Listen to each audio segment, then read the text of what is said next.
Santiago capítulo 5, versículo del 1 al 6. Es la advertencia contra los ricos egoístas. Es el título del día de hoy y dice la palabra de Dios de la siguiente manera.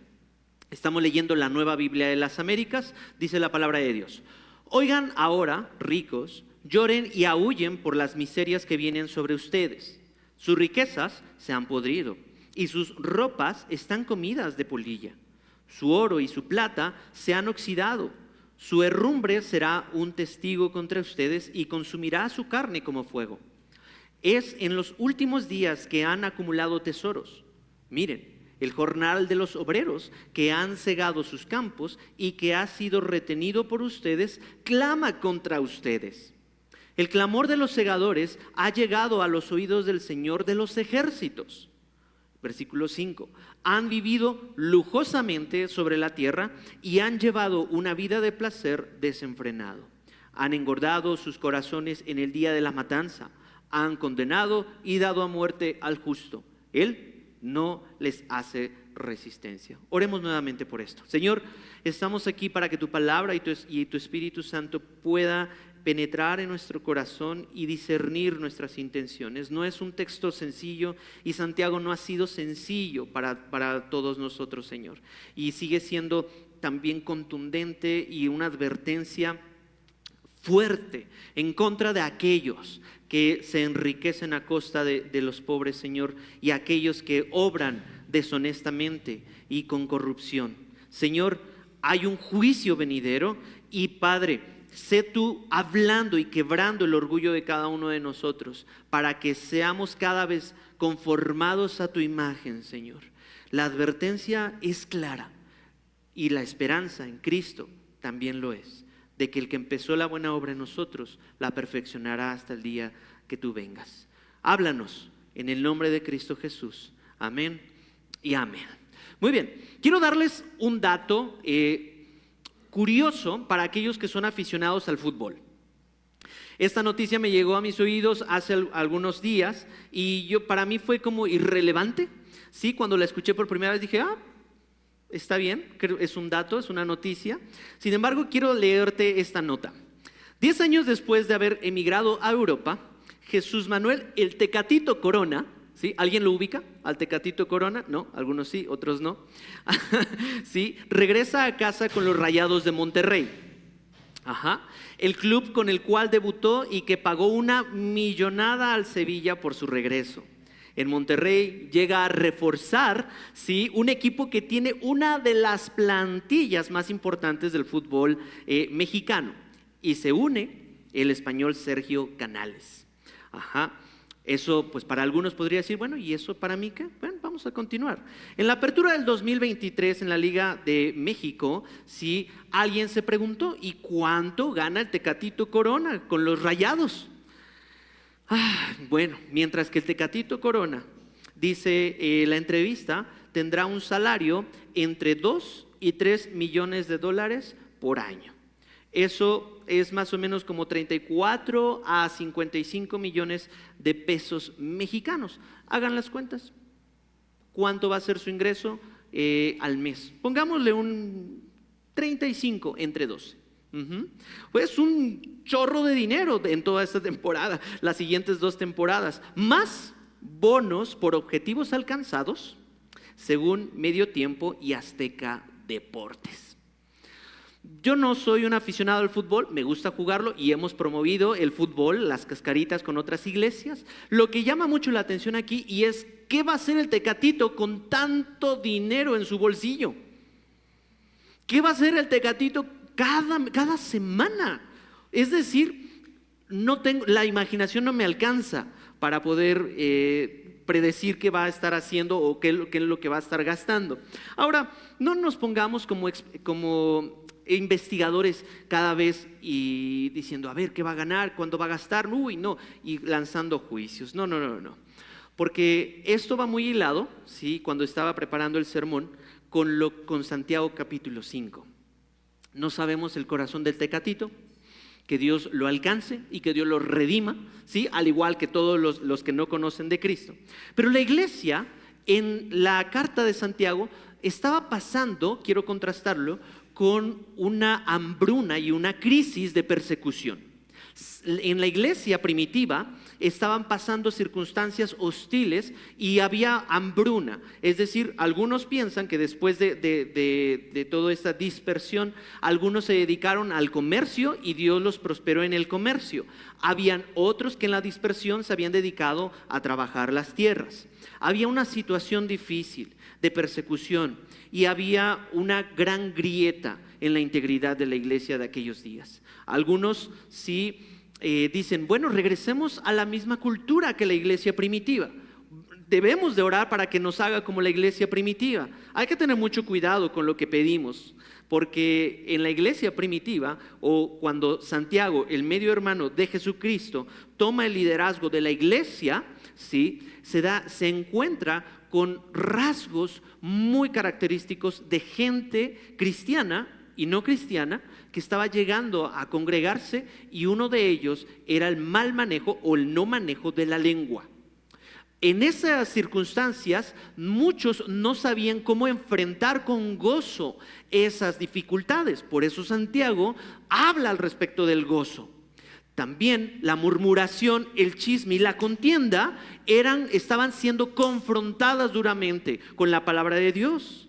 La fe se estaba poniendo a prueba con la carta de Santiago, este medio hermano, en donde la iglesia ya ha tenido una serie de exhortaciones en el capítulo 1, 2, 3 y 4 duras.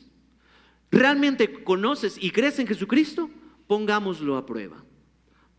Vamos a poner la evidencia. Y en este momento se está evaluando la fe viva, pero en una manera en donde los recursos son puestos a prueba. El dinero, la riqueza. Y aquí en el versículo 5 dice, oigan ricos, ustedes, no acumulen, es la advertencia. Y todo esto, gracias a Dios, hemos podido darles y ofrecer el servicio y la capacitación en cuestión de mayordomía financiera, para que ustedes y nosotros podamos ser equipados en este tema, porque el dinero es importante que podamos aterrizarlo a la luz de las Escrituras. La iglesia primitiva estaba enfrentando esta grieta en su integridad, y tú y yo podemos estar experimentando la misma grieta en nuestro carácter.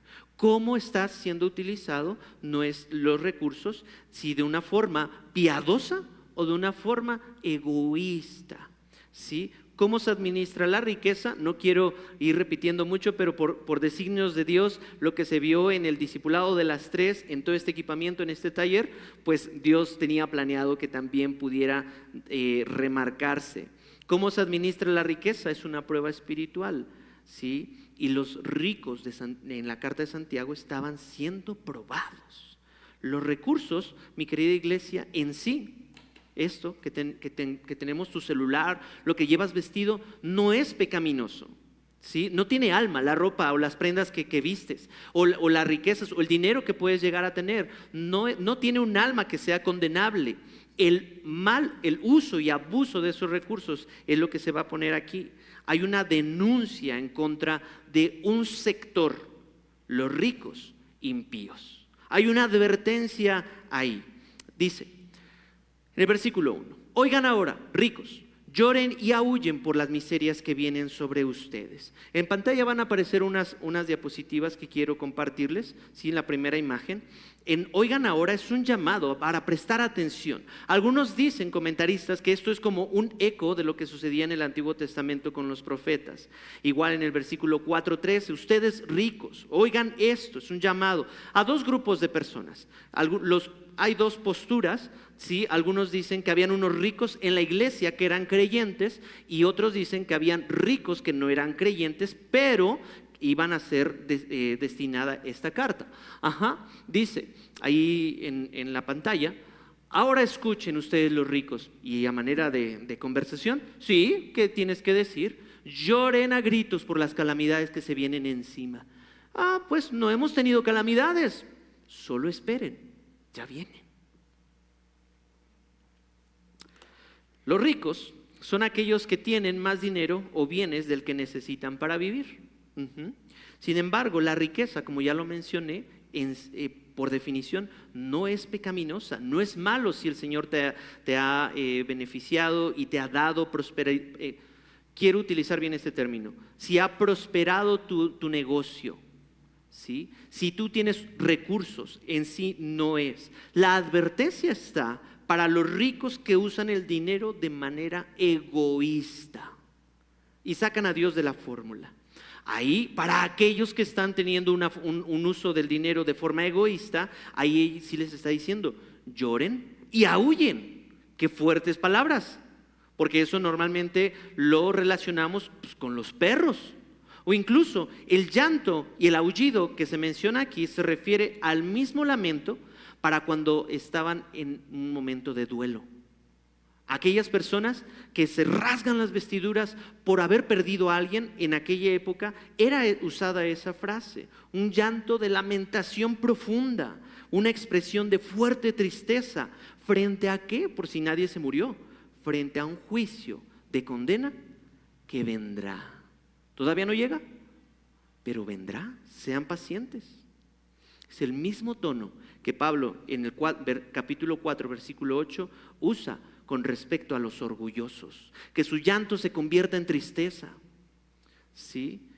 Ahora, en el versículo dice, oigan ustedes ricos, lloren y aúllen por las miserias que vienen sobre ustedes. Estas miserias, ¿sí? Básicamente es Lucas 6, 24 y 25. Acompáñame en tu Biblia para revisar esto.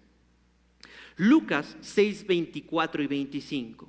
Jesucristo, bueno, la influencia de Santiago, el maestro de Santiago, Santiago está tomando sus palabras a manera de aprendizaje para que tú y yo veamos lo que dijo Jesús en el Evangelio de Santiago 6:24, que dijo, pero ay de ustedes los ricos, porque ya están recibiendo todo su consuelo. Es decir, su recompensa temporal ya la tienen. Ya están siendo consolados. Versículo 25. Ay de ustedes los que ahora están saciados. Ay de ustedes los que ahora ríen, porque se lamentarán y llorarán. Nuevamente este juicio condenatorio y esta advertencia. ¿Qué es lo que viene entonces para ellos? Es la pregunta. El juicio de Dios. No va a venir una auditoría a tus finanzas. No va a venir, no va a ir el pastor y te va a decir, a ver, pásame tu informe financiero y a ver, no, tache. Ah, bien, mira, palomita, tache. No. Entendiendo que el uso de nuestros recursos comunica, sí, en dónde está puesto nuestro corazón, por lo tanto, tú y yo daremos cuentas espiritualmente frente al trono de Dios. No ahorita, no mañana, en algún momento. Este juicio, ¿sí? Santiago ya había dicho que el problema no está en tener riqueza, sino en lo que se hace con ella. Y esto es lo que estuvimos en el curso y en el taller, administrarla en lugar de amontonarla. Administrarla en lugar de amontonarla. Pablo, regresando a Santiago, ¿sí? En el versículo 2 y en los siguientes, va a hablar acerca de las características de un rico impío. Tiene algunas cualidades dentro de su corazón y vamos a ir poniéndonos a prueba. Primero va a hablar acerca del acumulador o el que tiene un problema con la acumulación. Y hay programas que ejemplifican muy bien a esos acumuladores, ¿sí? Hay personas que acumulan de todo.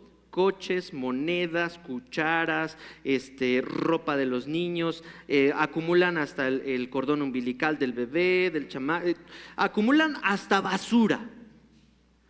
De acumulación podemos tener muchas variedades, ¿sí? Y en ese sentido, Dios está haciendo en Santiago una clara advertencia. Sus riquezas se han podrido y sus ropas están comidas de polilla.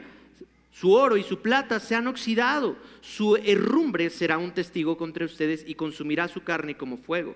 Es en los últimos días que han acumulado tesoros. Las riquezas, la palabra que aparece ahí en el texto, en Santiago, hace alusión a lo que ha salido del campo, a la abundancia que han recibido aquellas personas que tenían una labor o un oficio agrícola.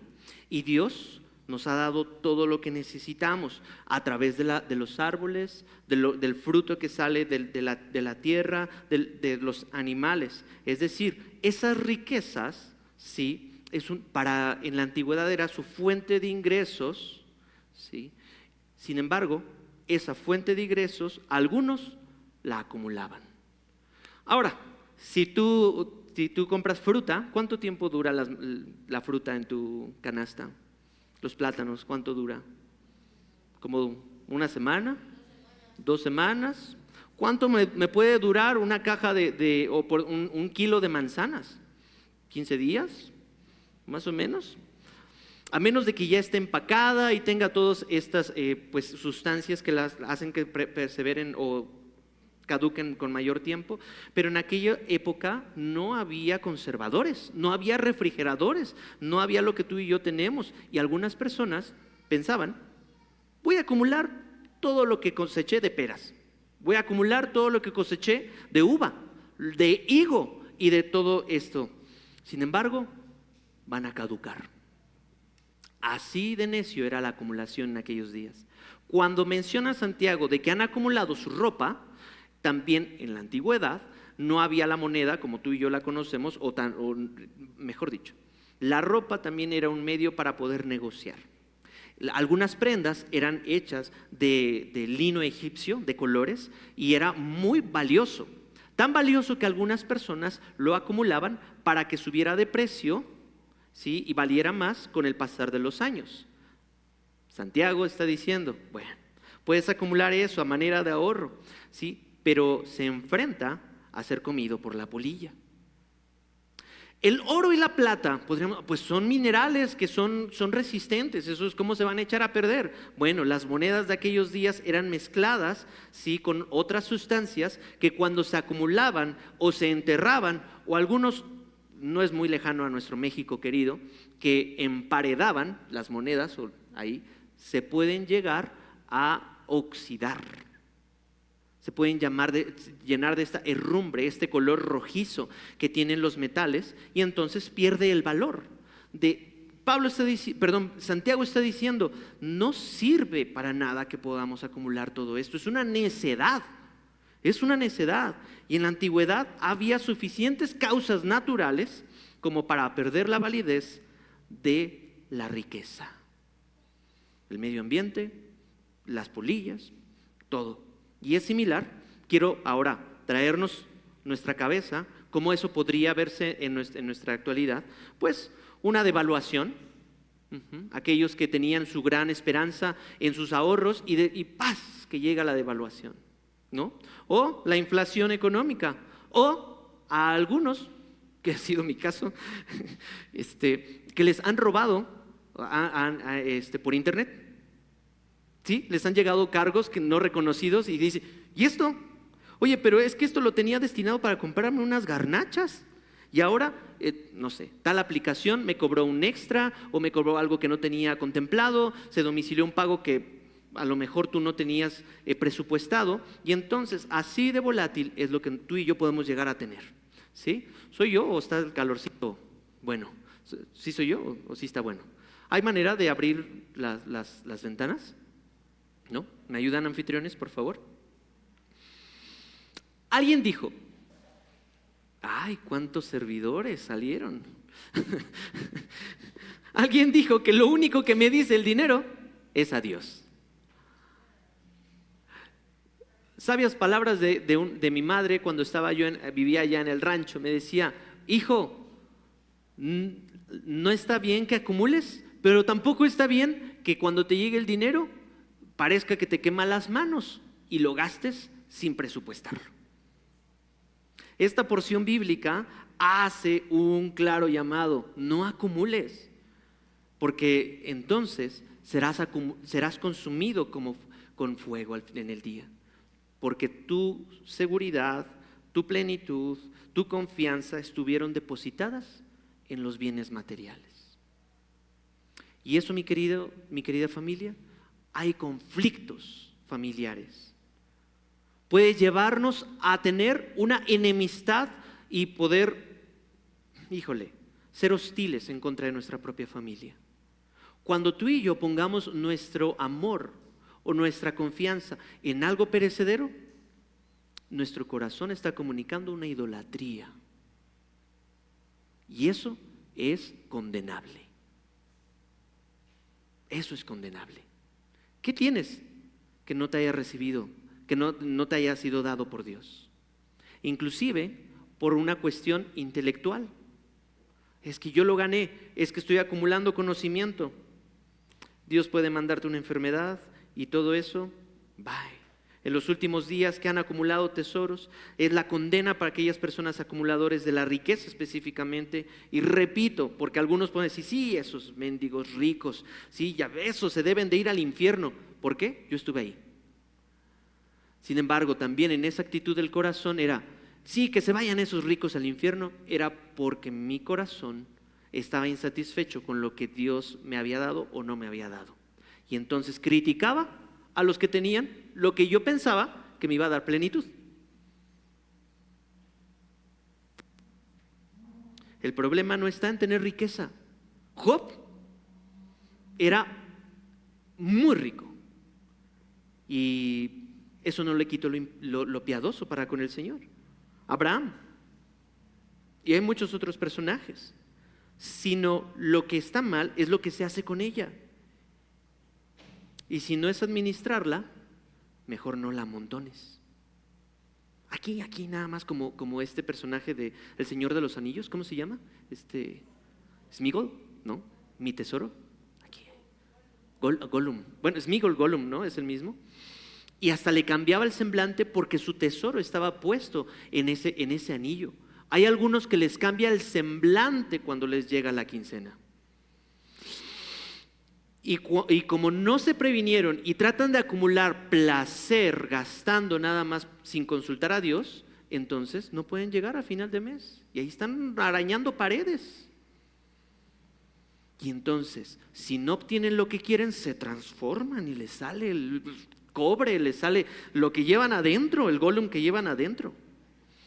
Otro rasgo que Santiago está diciendo es la avaricia, que es muy similar al anterior.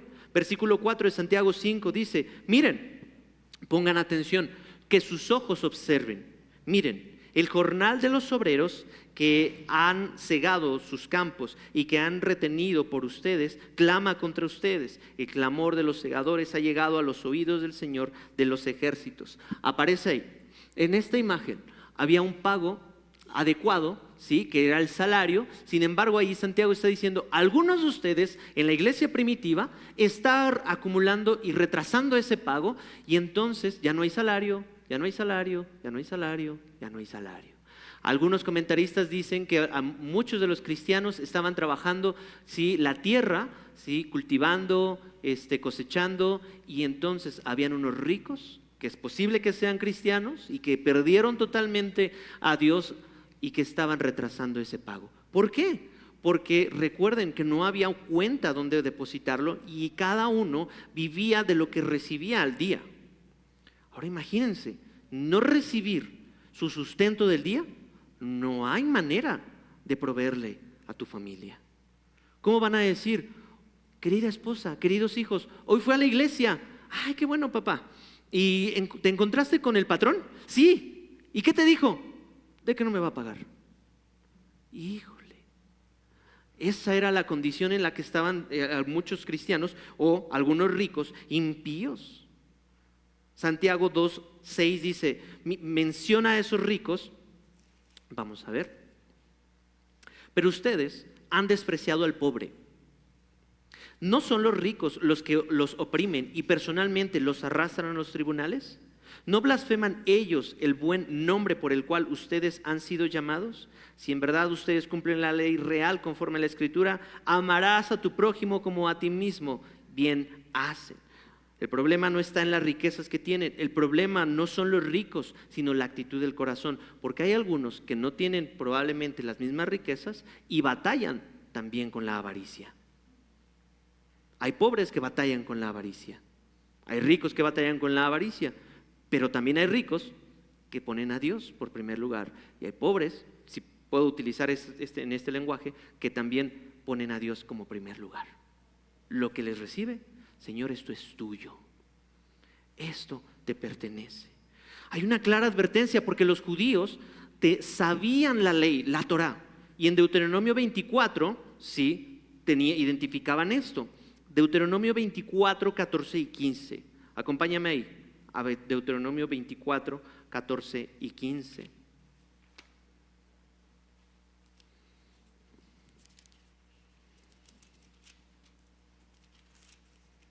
Aquí está la instrucción de Dios. Versículo 14. No oprimirás al jornalero pobre y necesitado, ya sea uno de tus conciudadanos o uno de los extranjeros que habita en tu tierra y en tus ciudades. En su día le darás su jornal antes de la puesta del sol, porque es pobre y ha puesto su corazón en él, para que él no clame contra ti al Señor y llegue a ser pecado en ti.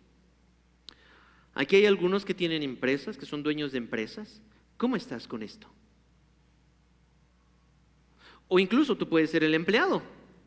Pero, ay, sí, esos jefes que nada más oprimen a los pobres, deben irse al infierno. Sí, amén a lo que dice Santiago. Bueno, la advertencia es contra enriquecerse, ¿sí?, a expensas del otro. Y hay algunos trabajadores que se enriquecen a expensas de su jefe, mintiendo que están trabajando y utilizando el tiempo para otras cosas. Es en ambos sentidos, tanto para el jefe con el jornalero como el jornalero o el empleado para con el jefe. Si de alguna manera engañamos a otros, ya sea empleados o jefes, dando, como diríamos aquí, decimos, gato por liebre, para obtener más dinero, mi querida iglesia, eso es pecado. Eso es pecado y la palabra de Dios nos exhorta a que nos debemos de arrepentir. Date cuenta, arrepiéntete. Si eres rico, si eres jornalero y estás enriqueciéndote a costa de otro, arrepiéntete. Luego, otra característica de estos ricos impíos era el desenfreno. ¿Aparece la última diapositiva? Ahí está, ¿sí? Bueno. En el desenfreno, dice versículo 5 de Santiago 5, han vivido lujosamente sobre la tierra y han llevado una vida de placer desenfrenado. Han engordado sus corazones en el día de la matanza. Repito esto, somos administradores de lo que Dios nos da. No somos dueños merecedores, sino administradores de lo que no merecemos. Quiero que puedas hacer un recuento. ¿Qué tienes hoy? No eres merecedor de eso. No soy merecedor de eso. Y Dios nos llama a ser administradores de lo que no merecemos. Con fidelidad, para nosotros, una persona rica o que está en esta vida lujosa, ¿sí? A veces decimos, sí, hay algunas personas que viven en la opulencia o que están sobradísimos en sus gastos. Pero para nosotros, querida iglesia, significaría o es equivalente a vivir más allá de nuestras posibilidades. Y algunos cristianos quieren vivir más allá de sus posibilidades económicas, dando la apariencia de lo que quieras. Y entonces eso nos lleva a una exagerada complacencia que nos lleva a un abuso de los recursos. Y ahí muchos cristianos han batallado con la deuda. Por querer, ¿sí?, tener una complacencia exagerada aquí y ahora, llevando una vida de placer. Pues porque quiero, porque puedo y porque se me antoja. Pues soy adulto, ¿qué me lo impide? Pues me voy a comprar esto. Adulto independiente, sin consultar a Dios. Eso tarde o temprano nos va a llevar a rendir cuentas, no ahorita, pero seamos pacientes. La forma en que gastamos refleja la condición de nuestro corazón. ¿Vamos bien aquí, iglesia? Por último, el homicida. Esta actitud. Han condenado y han dado muerte al justo. Fue paulatino. el acumulador, el avaricioso, ¿sí? Luego el desenfreno, aquel que vive en una constante complacencia, y esto se escaló hasta que, ya sea para esos ricos incrédulos o para esos ricos creyentes que están viviendo de forma desenfrenada, los llevó a ser unos homicidas. ¡Wow! ¿Hasta dónde ha caído la iglesia? ¿Hasta dónde cayó, mejor dicho, la iglesia primitiva? Han condenado, versículo 6, y dado muerte al justo.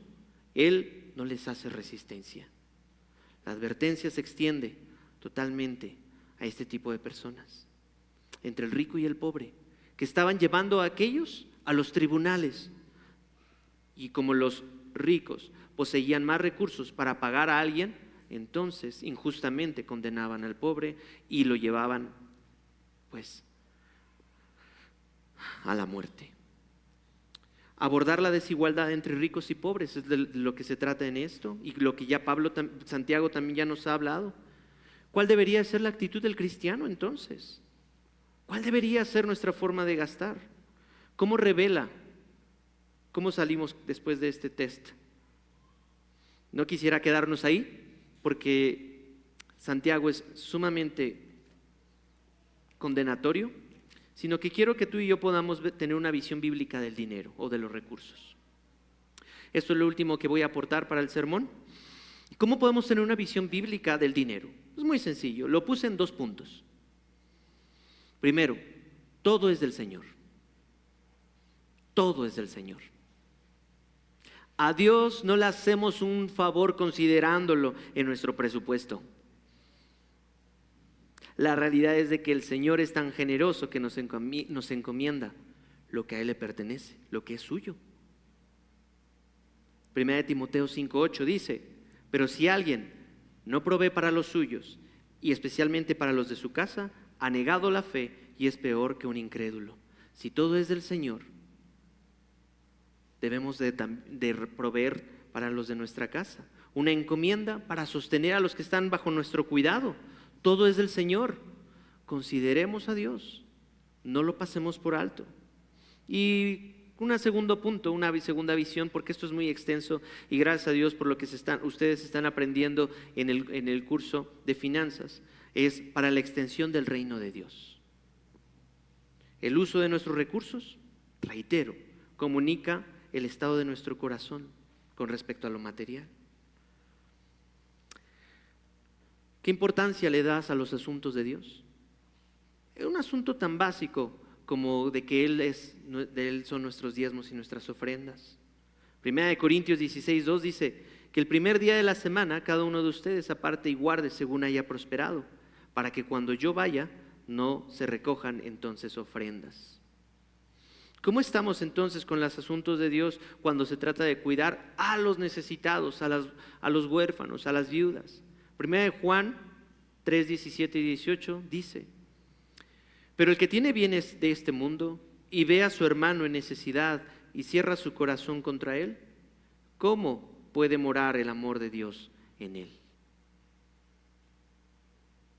¿Cómo puede morar el amor de Dios en él?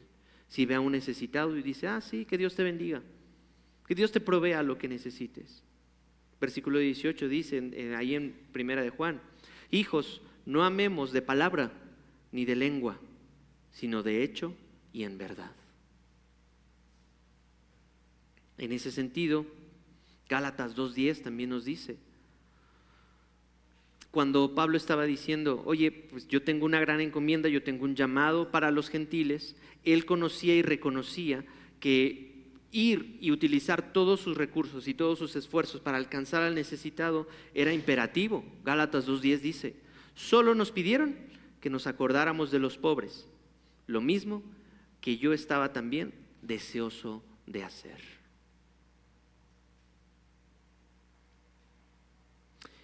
Y añado, para apoyar el ministerio, 1 Timoteo 5:17. La palabra de Dios nos ayuda a tener una visión del uso de los recursos y no abusar de ellos para nuestro propio placer. Dice 1 Timoteo 5:17: los ancianos que gobiernan bien sean considerados dignos de doble honor, principalmente los que trabajan en la predicación y en la enseñanza, porque la Escritura dice: no pondrás bozal al buey cuando trilla, y el obrero es digno de su salario. Hay grandes aprendizajes y conceptos ahí. Lo aterrizo así. No hay pecado en tener riqueza, ya que Dios bendice al mayordomo fiel. El pecado, querida iglesia, se comete cuando perdemos de vista que Dios es el dueño, ¿sí? Y empezamos a cambiar la gloria de Dios, la plenitud de Dios, por el amor del dinero. Una idolatría al dinero, dice Colosenses 3:5. Y esa condición es la raíz de todos los males. Querida iglesia, amar al dinero es una idolatría, y las consecuencias, si tu corazón, tu fe, tu confianza está en lo que posees, son devastadoras. Algunos se extraviaron de la fe y tortura de muchos dolores. Dios quiere transformar tu corazón y que el uso de tus recursos puedan dar evidencia de tu amor por Cristo. Que Dios bendiga su palabra.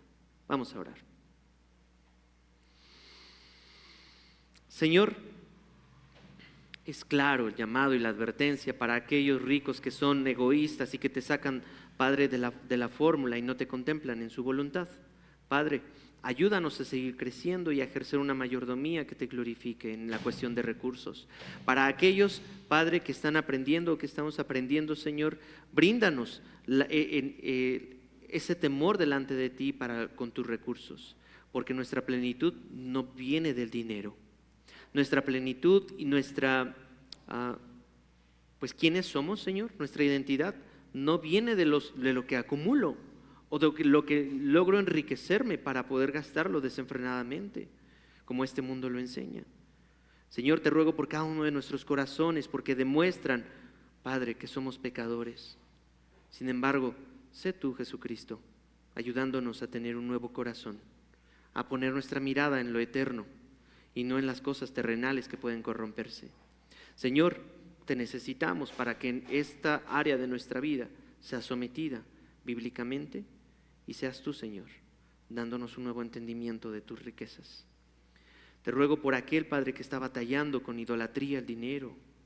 Te ruego por aquel que necesita arrepentirse, Padre, y gracias por aquellos que están haciendo un buen uso de esos recursos. Nos enseñan. Podemos ir aprendiendo juntos. Padre, que Horizonte Ciudad de México no ponga su confianza en lo que posee, en lo que tiene, en lo que acumula, sino que podamos verte a ti, Señor, en todo momento. En el nombre de Cristo Jesús. Amén y amén.